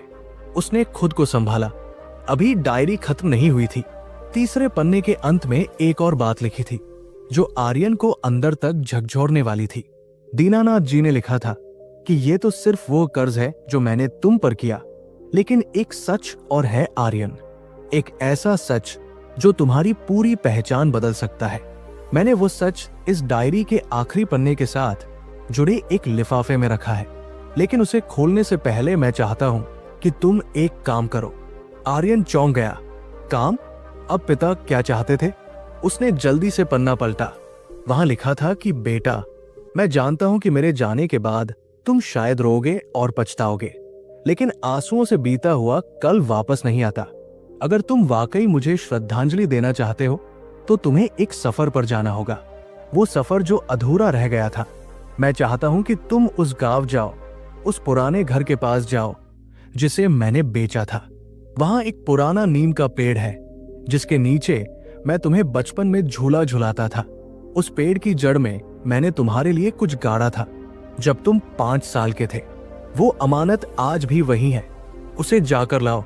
जब तुम उसे लेकर आओगे तभी तुम उस आखिरी लिफाफे को खोलने के हकदार बनोगे जो इस डायरी के पीछे चिपका है। आर्यन हैरान था। गांव? वो गांव जहां जाने से उसे नफरत थी, और वो नीम का पेड़? उसे धुंधली सी याद आई कि एक विशाल नीम का पेड़ था जिसके नीचे वो खेलता था। लेकिन वहां क्या गड़ा हो सकता है? क्या कोई खजाना या कोई और राज? दीनानाथ जी ने ये शर्त क्यों रखी? आर्यन का दिमाग तेजी से दौड़ने लगा। उसे समझ आ गया कि ये सिर्फ एक यात्रा नहीं है, बल्कि ये उसके प्रायश्चित का रास्ता है। पिता चाहते थे कि वो अपनी जड़ों की तरफ लौटे। वो उन गलियों को देखे जिनसे उसने मुंह मोड़ लिया था। शाम हो चुकी थी, कमरे में अंधेरा छाने लगा था, लेकिन आर्यन के अंदर एक नई रोशनी जल उठी थी। उसने आंसू पोंछे और खड़ा हो गया। उसका चेहरा अब बदला हुआ था। उस पर अब वो कॉर्पोरेट वाला तनाव नहीं था, बल्कि एक बेटे का संकल्प था। उसने तय किया कि वो कल ही गांव जाएगा। वो उस साहूकार से मिलेगा, उस घर को देखेगा और उस नीम के पेड़ के नीचे दबी अमानत को खोजेगा। उसे नहीं पता था कि वहां क्या मिलने वाला है, लेकिन उसे इतना यकीन था कि वो जो भी होगा वो उसकी जिंदगी को पूरी तरह बदल देगा। उसने अपनी सेक्रेटरी को फोन लगाया।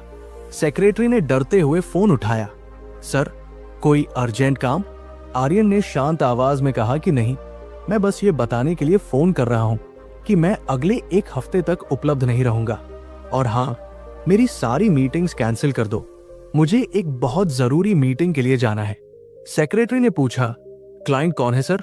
आर्यन ने खिड़की से बाहर देखते हुए, जहां अब एक तारा चमक रहा था, मुस्कुराते हुए कहा कि क्लाइंट नहीं, मेरे भगवान है। वो फोन रखकर अपने कमरे में गया और अपना बैग पैक करने लगा, लेकिन इस बार उसके बैग में लैपटॉप और फाइलों की जगह सादे कपड़े और वो डायरी थी। उसे महसूस हो रहा था कि ये सफर आसान नहीं होने वाला। गांव अब बदल चुका होगा। लोग क्या कहेंगे जब सालों बाद वो वहां जाएगा? और वो साहूकार जिसने उसके पिता को जलील किया था, उसका सामना वो कैसे करेगा? लेकिन आर्यन तैयार था। उसे अब किसी का डर नहीं था, क्योंकि अब उसके साथ उसका पिता था, उसकी यादों के रूप में। उसने डायरी को सुरक्षित अपनी जैकेट की अंदरूनी जेब में रखा, बिल्कुल दिल के पास। रात गहरी हो रही थी, लेकिन आर्यन की आंखों में नींद नहीं थी। वो बस सुबह का इंतजार कर रहा था, जब वो अपनी वापसी का सफर शुरू करेगा। वापसी उस जगह की जहां से उसका वजूद शुरू हुआ था। दोस्तों, सूरज सिर पर चढ़ आया था जब आर्यन की लग्जरी कार उस कच्चे रास्ते पर हिचकोले खा रही थी, जो हाईवे से उसके गांव की तरफ जाता था। जिस कार के सस्पेंशन शहर के गड्ढों को भी मखमल की तरह महसूस कराते थे। आज वो गांव की उबड़ खाबड़ पगडंडी पर बेबस नजर आ रही थी। आर्यन ने ऐसी बंद कर दिया और शीशा नीचे कर लिया। धूल का एक गुबार अंदर आया और उसके साथ आई वो जानी पहचानी महक, गोबर, गीली मिट्टी और जलते हुए चूल्हे के धुएं की मिली जुली गंध। ये वही गंध थी जिसे वो बरसों से अपने कपड़ों से, अपने वजूद से धोने की कोशिश कर रहा था, लेकिन आज वही गंध उसे सुकून दे रही थी। वो अपने गांव रामपुर वापस आ रहा था, वही गांव जिसे उसने पिछड़ा हुआ और गंदा कहा था। आज उसे लग रहा था कि ये धूल गंदगी नहीं, बल्कि उसके पिता के कदमों के निशान हैं जो हवा में तैर रहे हैं। गाड़ी गांव के चौराहे पर रुकी।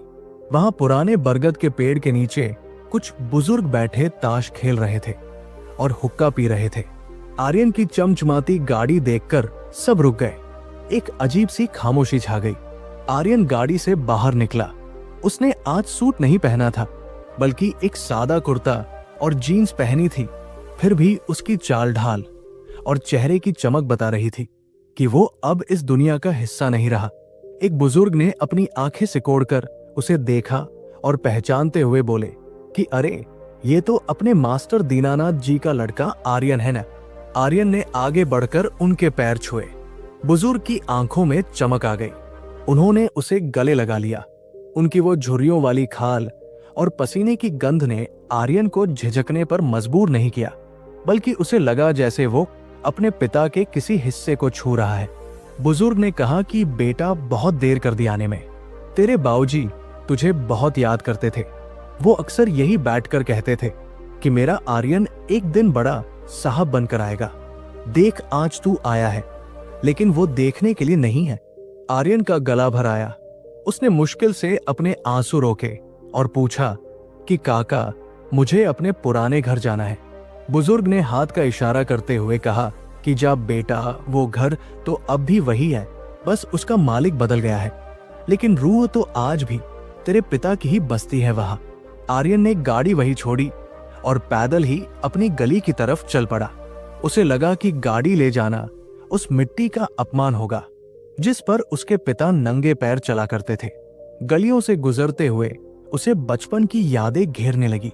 वो कोना जहां वो लुकाछिपी खेलता था, वो दुकान जहां से वो चोरी छिपे टॉफियां खरीदता था, सब कुछ वैसा ही था, बस थोड़ा बूढ़ा हो गया था। लोग उसे देख रहे थे, पहचान रहे थे और आपस में फुसफुसा रहे थे। आर्यन की नजरें सिर्फ अपने घर को तलाश रही थी और फिर वो एक मोड़ मुड़ा और सामने वो हवेली नुमा पुराना घर दिखाई दिया। वही घर जिसे उसके पिता ने उसकी फीस के लिए बेचा था। घर की हालत अब खस्ता थी। दीवारों का प्लास्टर उखड़ रहा था और दरवाजे की लकड़ी गल चुकी थी। जिस घर को आर्यन बचपन में महल समझता था, आज वो एक खंडहर जैसा लग रहा था। लेकिन आर्यन को उसमें खंडहर नहीं, बल्कि अपने पिता का त्याग दिखाई दे रहा था। घर के बाहर चबूतरे पर वही साहूकार बैठा था, लाला गिरधारी लाल। उम्र ने उसे भी कमजोर कर दिया था, लेकिन उसकी आंखों में वही पुराना व्यापारिक तेज था। आर्यन को देखते ही वो पहचान गया। उसने अपना चश्मा ठीक किया और व्यंग्य भरी मुस्कान के साथ बोला कि अरे, मास्टर जी का लड़का आया है। आओ आओ बड़े साहब, क्या रास्ता भूल गए जो गरीबों की बस्ती में आ गए। आर्यन चुपचाप चबूतरे पर चढ़ा। उसे गुस्सा नहीं आया, बल्कि एक अजीब सी विनम्रता महसूस हुई। उसने हाथ जोड़कर कहा कि लाला जी, मैं रास्ता भूला नहीं हूं, बल्कि रास्ता ढूंढने आया हूं। मैं ये घर वापस खरीदना चाहता हूं। आप जो कीमत मांगेंगे मैं देने को तैयार हूं। लाला गिरधारी लाल हंसा। उसकी हंसी में एक खनक थी। उसने कहा कि बेटा, पैसे की गर्मी अभी गई नहीं तुम्हारी। तुम्हारे पिता ने जब ये घर बेचा था तब उनकी आंखों में पानी था, लेकिन तुम्हारी आंखों में अब भी अहंकार है। आर्यन ने सिर झुका लिया और कहा कि नहीं लाला जी, अहंकार नहीं, पश्चाताप है। ये घर सिर्फ ईंट पत्थर नहीं है, ये मेरे पिता की इज्जत है जिसे मैं वापस कमाना चाहता हूँ। लाला जी ने आर्यन के झुके हुए सिर को देखा और उनका स्वर बदल गया। उन्होंने गंभीर होकर कहा कि आर्यन, मैं तो बस तुम्हारी परीक्षा ले रहा था। तुम्हारे पिता मेरे कर्जदार नहीं थे बेटा, वह तो मेरे गुरु थे। जब पूरा गांव अकाल में भूखा मर रहा था, तब तुम्हारे पिता ने अपनी तनख्वाह से लोगों को अनाज बांटा था। मैंने ये घर उनसे खरीदा जरूर था, लेकिन मैंने उनसे वादा किया था कि जब तक मैं जिंदा हूं इस घर में कोई और नहीं रहेगा। मैं इंतजार कर रहा था कि कब तू आएगा और इस अमानत को संभालेगा। आर्यन की आंखें फटी रह गई। उसे डायरी की वो बात याद आई कि पिता को साहूकार ने जलील किया था। शायद पिता ने उसे वो कहानी इसलिए बताई थी ताकि आर्यन को पैसे की कीमत और संघर्ष का एहसास हो सके, या शायद उस वक्त हालात कुछ और रहे हों। लेकिन आज सच कुछ और ही था। लाला जी ने चाबियों का गुच्छा आर्यन के हाथ में रख दिया और बोले कि पैसे बाद में दे देना, पहले अंदर जा और अपने पिता की यादों से मिल ले। आर्यन ने कांपते हाथों से चाबी ली और उस पुराने ताले को खोला। दरवाजा एक भारी चरचराहट के साथ खुला। अंदर धूल की मोटी परत थी और कबूतरों के पंख बिखरे पड़े थे, लेकिन आर्यन को लगा जैसे वो किसी मंदिर में प्रवेश कर रहा है। वो आंगन में गया। वहां तुलसी का चौरा अब सूख चुका था। आर्यन सीधे पिछवाड़े की तरफ बढ़ा जहां वो पुराना नीम का पेड़ खड़ा था। पेड़ अब और भी विशाल हो गया था। उसकी शाखाएं पूरे आंगन को ढके हुए थी। यही वो पेड़ था जिसके बारे में पिता ने डायरी में लिखा था। आर्यन पेड़ के पास गया और उसके तने पर हाथ फेरा। उसे याद आया कि कैसे बचपन में पिता उसे इसी पेड़ की टहनी पर झूला झुलाते थे। पिता का प्रेम नीम जैसा होता है। डायरी की वो पंक्ति उसके दिमाग में गूंज उठी, कड़वा लेकिन छायादार। आर्यन ने इधर उधर देखा। उसे एक पुराना जंग लगा फावड़ा दीवार के सहारे रखा हुआ मिला। उसने अपना कुर्ता समेटा और पेड़ की जड़ों के पास की जमीन को देखना शुरू किया। पिता ने लिखा था कि पेड़ की जड़ में कुछ गाढ़ा था। जब आर्यन 5 साल का था, आर्यन ने एक जगह अंदाज लगाया और खुदाई शुरू की। जमीन सख्त थी, धूप तेज थी और आर्यन का शरीर पसीने से लथपथ हो गया था। उसके हाथों में छाले पड़ने लगे थे। वो वाइस प्रेसिडेंट जिसने कभी ऐसी कमरे से बाहर कदम नहीं रखा था, आज पागलों की तरह मिट्टी खोद रहा था। उसके महंगे जूते मिट्टी में संग गए थे, लेकिन उसे परवाह नहीं थी। वो बस उस अमानत को पाना चाहता था। करीब 1 घंटे की मशक्कत के बाद उसकी कुदाल किसी धातु से टकराई। टन की आवाज ने उसके दिल की धड़कन बढ़ा दी। उसने जल्दी जल्दी हाथों से मिट्टी हटाई। वहां एक लोहे का छोटा सा संदूक था जो बुरी तरह जंग खा चुका था। आर्यन ने उसे बाहर निकाला। संदूक भारी नहीं था। उसने अपनी शर्ट की आस्तीन से उसका ढक्कन साफ किया। उस पर सफेद पेंट से लिखा था, आर्यन की दुनिया। ये उसके पिता की लिखावट थी। आर्यन का दिल गले में आ गया। वो वही पेड़ के नीचे बैठ गया और उस संदूक को खोलने की कोशिश करने लगा। जंग की वजह से ढक्कन जाम हो गया था। उसने एक पत्थर उठाया और ताले पर मारा। 2-3 बार मारने के बाद ताला टूट गया। आर्यन ने धीरे से ढक्कन खोला। उसे उम्मीद थी कि शायद इसमें सोने के सिक्के या कोई कीमती गहने होंगे जो पिता ने उसके बुरे वक्त के लिए बचाए होंगे। लेकिन अंदर जो था उसे देखकर आर्यन की रूह कांप गई और वो फूट फूट कर रो पड़ा। संदूक के अंदर कोई सोना चांदी नहीं था। उसमें एक जोड़ी छोटे से जूते थे, आर्यन के पहले जूते। एक टूटी हुई स्लेट थी जिस पर उसने पहली बार अ लिखा था, और एक प्लास्टिक का मेडल था जो उसे स्कूल की रेस में मिला था। इन चीजों के नीचे एक पुराना पीला पड़ा लिफाफा रखा था जिस पर लिखा था, मेरी असली कमाई। आर्यन ने कांपते हाथों से वो लिफाफा खोला। उसमें कुछ पुराने नोट थे, कुल मिलाकर 500 रुपए, और एक चिट्ठी थी। चिट्ठी में लिखा था, बेटा आर्यन, आज तुम 5 साल के हो गए हो। आज तुमने मुझे ये प्लास्टिक का मेडल लाकर दिया और कहा कि पापा ये आपके लिए है। उस पल मुझे लगा कि मैं दुनिया का सबसे अमीर आदमी हूं। मैंने ये संदूक आज इसलिए गाड़ा है ताकि जब तुम बड़े हो जाओ और कभी तुम्हें लगे कि तुम्हारे पास कुछ नहीं है या तुम गरीब हो तो इसे खोल कर देख लेना। एक पिता के लिए उसकी औलाद की बचपन की यादें ही उसकी सबसे बड़ी दौलत होती है। मैंने मकान बेचा, जमीन बेची, लेकिन ये संदूक कभी नहीं बेचा क्योंकि इसमें मेरा आर्यन है।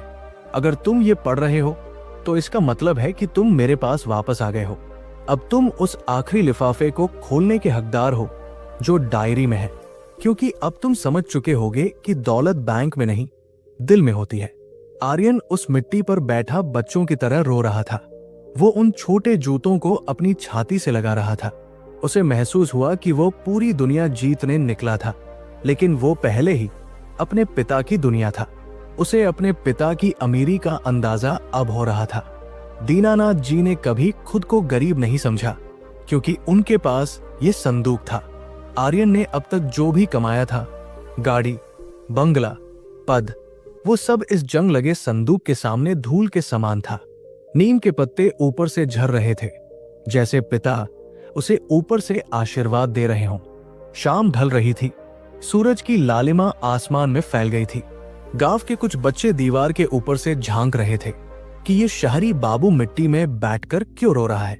आर्यन ने अपने आंसू पोंछे। उसने संदूक को बंद किया और उसे बड़े सम्मान के साथ उठाया। अब उसके चेहरे पर एक अलग ही शांति थी, वो शांति जो सवालों के खत्म होने पर मिलती है। उसे पता था कि अब उसे क्या करना है। उसे डायरी का वो आखिरी हिस्सा पढ़ना था, वो रहस्य जो उसके जीवन का सच बदलने वाला था। वो खड़ा हुआ। उसके कपड़े गंदे थे, बाल बिखरे थे, लेकिन वो खुद को इतना हल्का महसूस कर रहा था जितना पिछले 10 सालों में कभी नहीं किया था। वो घर से बाहर निकला। लाला गिरधारी लाल अभी भी चबूतरे पर बैठे थे। आर्यन ने उनके पास जाकर संदूक दिखाया और कहा कि लाला जी, मुझे मेरी जायदाद मिल गई, अब मैं चलता हूं। लाला जी मुस्कुराए और बोले कि बेटा, घर की चाबी तो ले जा। आर्यन ने कहा कि ये घर अब आपका है लाला जी, या कहूं कि ये गांव का है। मैं इसे एक स्कूल बनाना चाहता हूं, मेरे पिता की याद में। आप बस कागज तैयार करवा लेना। लाला जी हक्के बक्के रह गए। आर्यन मुड़कर अपनी गाड़ी की तरफ चल दिया। उसने पीछे मुड़कर नहीं देखा। उसे अब शहर वापस नहीं जाना था। उसे अपने अस्तित्व की खोज पूरी करनी थी। वो गाड़ी में बैठा और उसने जेब से डायरी निकाली। अब वक्त आ गया था उस आखिरी पन्ने को पढ़ने का, वो आखिरी सच जो दीनानाथ जी ने कहा था कि उसे हिला देगा। आर्यन ने एक गहरी सांस ली, गाड़ी की लाइट जलाई और डायरी का आखिरी बंद लिफाफा खोला। उसके हाथ स्थिर थे। वो किसी भी सच का सामना करने के लिए तैयार था। उसने लिफाफे से कागज निकाला। उस पर सिर्फ कुछ ही लाइनें लिखी थी, लेकिन उन लाइनों में आर्यन की पूरी जिंदगी का सार छुपा था। बाहर अंधेरा हो चुका था, लेकिन आर्यन की दुनिया में अब एक नया सवेरा होने वाला था, या शायद एक ऐसा अंधेरा जो उसकी आंखों से पर्दा हटाने वाला था। उसने पढ़ना शुरू किया। दोस्तों, ये खत दीनानाथ जी ने अपनी मृत्यु से बस कुछ दिन पहले लिखा था। शायद उस रात जब आर्यन ने उनसे कहा था कि वो लंदन जा रहा है और उसके पास बात करने का वक्त नहीं है। खत की लिखावट टेढ़ी मेढ़ी थी, जैसे लिखते वक्त उनका हाथ बहुत कांप रहा हो।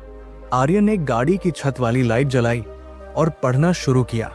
खत में लिखा था, मेरी जिंदगी के सबसे कीमती हिस्से आर्यन, आज जब तुम ये पढ़ रहे होगे तो शायद तुम्हें लग रहा होगा कि तीसरी बात भी कोई उपदेश या नसीहत होगी, लेकिन ये नसीहत नहीं, एक स्वीकारोक्ति है। एक ऐसा सच जो मैंने पिछले 32 सालों से अपने सीने में दफन कर रखा था। तुम्हें हमेशा लगता था कि मैं तुम पर बहुत सख्ती करता हूं, तुम्हें हॉस्टल भेज दिया, तुम्हारी हर जिद पर सवाल उठाए। तुम्हें लगता था कि एक पिता अपनी सगी औलाद के साथ इतना कठोर कैसे हो सकता है। तो सच ये है बेटा कि मैं तुम्हारा सगा पिता नहीं हूं। आर्यन के हाथों से कागज छूटते छूटते बचा। उसकी सांसें हलक में अटक गई। उसका पूरा वजूद हिल गया।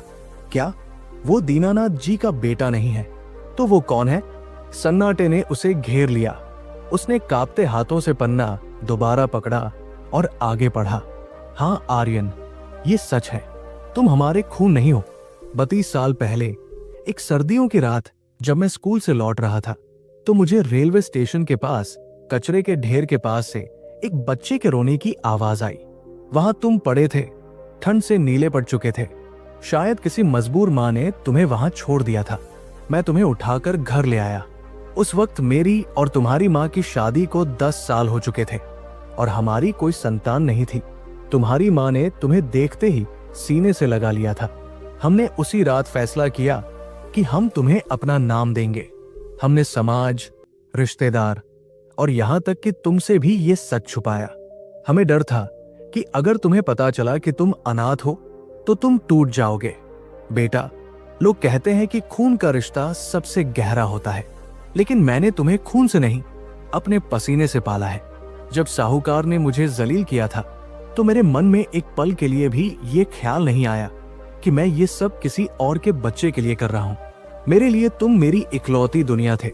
मैंने सख्ती इसलिए की क्योंकि मुझे डर था कि जिस दुनिया ने तुम्हें एक बार कचरे के ढेर पर फेंक दिया था वो दोबारा तुम्हें चोट न पहुंचाए।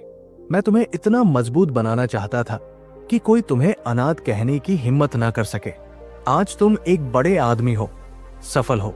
आज मुझे सुकून है कि मैंने उस रेलवे ट्रैक पर पड़े बच्चे को एक मुकाम दे दिया। अब मैं शांति से जा सकता हूं। बस एक गुजारिश है, अपने आप को कभी अकेला मत समझना। मैंने तुम्हें जन्म नहीं दिया, लेकिन मैंने तुम्हें अपनी जिंदगी दी है। खत खत्म हो गया, लेकिन आर्यन के अंदर एक तूफान शुरू हो चुका था। वो स्टीयरिंग व्हील पर सिर रखकर दहाड़े मारकर रोने लगा। वो उस पिता से नफरत करता रहा, उससे चिढ़ता रहा जिसने उसे कचरे के ढेर से उठाकर महल तक पहुंचाया था। दीनानाथ जी ने सिर्फ उसे पाला नहीं था, बल्कि उसके लिए अपना आत्मसम्मान, अपना घर, अपनी खुशियां सब कुछ होम कर दिया था। और बदले में उन्होंने कभी एक शब्द भी नहीं बोला। ये कैसा प्यार था? ये तो ईश्वर की भक्ति से भी ऊपर था। आर्यन को याद आया कि कैसे वो बचपन में पिता से कहता था, आप मेरे लिए करते ही क्या हैं? आज वो सवाल उसके कानों में पिघले हुए शीशे की तरह चुभ रहा था। उसने महसूस किया कि पिता की तीसरी और सबसे बड़ी सीख यही थी कि रिश्ते डीएनए या खून से नहीं, बल्कि त्याग और समर्पण से बनते हैं। एक पिता वो नहीं जो सिर्फ जन्म देता है, बल्कि पिता वह है जो अपनी औलाद के लिए अपना अस्तित्व मिटा देता है ताकि औलाद का वजूद बन सके। आर्यन अब तक खुद को सेल्फ मेड मैन समझता था, लेकिन आज उसे समझ आया कि वो फादर मेड मैन है। उसकी हर सांस, उसकी हर कामयाबी उस बूढ़े मास्टर जी की देन है, जिन्होंने उसे बिना किसी शर्त के अपनाया था। कुछ देर बाद आर्यन ने खुद को संभाला। उसके आंसू सूख चुके थे, लेकिन उसकी आंखों में एक नई चमक थी, दृढ़ निश्चय की चमक। वो गाड़ी से बाहर निकला। रात का सन्नाटा गहरा था, लेकिन आसमान तारों से भरा हुआ था। उसे उन तारों में दीनानाथ जी का मुस्कुराता चेहरा दिखाई दिया। उसने आसमान की तरफ देखकर हाथ जोड़े और धीरे से कहा, पापा, आपने मुझे कचरे से उठाकर इंसान बनाया, लेकिन मैंने इंसान होकर भी आपको कभी नहीं समझा। मुझे माफ कर दीजिए, लेकिन अब मैं वादा करता हूं, आपका ये बेटा चाहे खून का न हो, लेकिन कर्म का बेटा बनकर दिखाएगा। आर्यन ने उसी वक्त फैसला किया कि वो अब वापस लंदन नहीं जाएगा। वो वापस उस कॉर्पोरेट की झूठी दुनिया में नहीं जाएगा जहां रिश्तों की कीमत नहीं होती। वो इस गांव में रहेगा।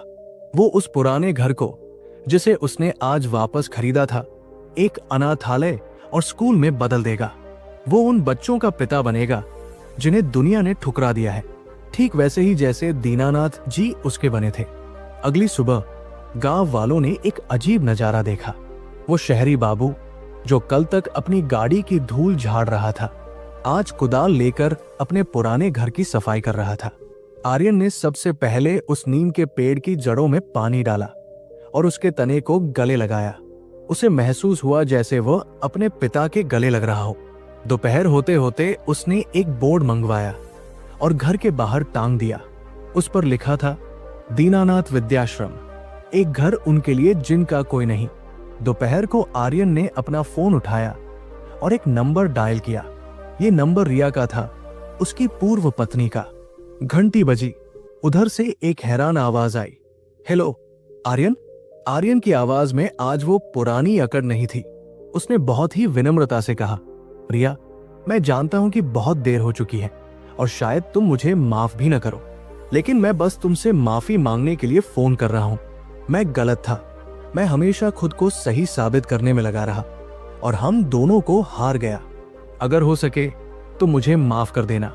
रिया दूसरी तरफ चुप थी। शायद वो विश्वास नहीं कर पा रही थी कि ये वही आर्यन है। आर्यन ने बिना किसी जवाब की उम्मीद किए फोन रख दिया। उसे हल्का महसूस हो रहा था। उसने पिता की दूसरी सीख का पालन किया था, झुकना कमजोरी नहीं, ताकत है। शाम को वो फिर से उस नीम के पेड़ के नीचे बैठा था। उसके हाथ में वो डायरी थी। उसने डायरी के आखिरी पन्ने पर अपनी कलम से कुछ लिखा। उसने लिखा, पिताजी, आपने मुझे 3 बातें सिखाई थी, लेकिन आपने मुझे चौथी बात भी सिखा दी। जीना किसे कहते हैं। आज से ये आर्यन आपका बेटा है और ये पूरा जीवन आपके नाम है। कहानी का अंत एक सुखद लेकिन भावनात्मक मोड़ पर होता है। आर्यन ने अपनी सारी जमा पूंजी गांव के विकास और उस आश्रम में लगा दी। वो अब सूट बूट नहीं पहनता था, बल्कि सादे कपड़ों में बच्चों को पढ़ाता था। गांव के लोग उसे छोटे मास्टर जी कहने लगे थे। जब भी कोई उसे देखता तो कहता कि ये बिल्कुल दीनानाथ जी जैसा है। आर्यन के लिए इससे बड़ा कोई और सम्मान नहीं था। उसने पाया कि पिता के जाने के बाद ही सही, लेकिन उसने पिता को पा लिया था।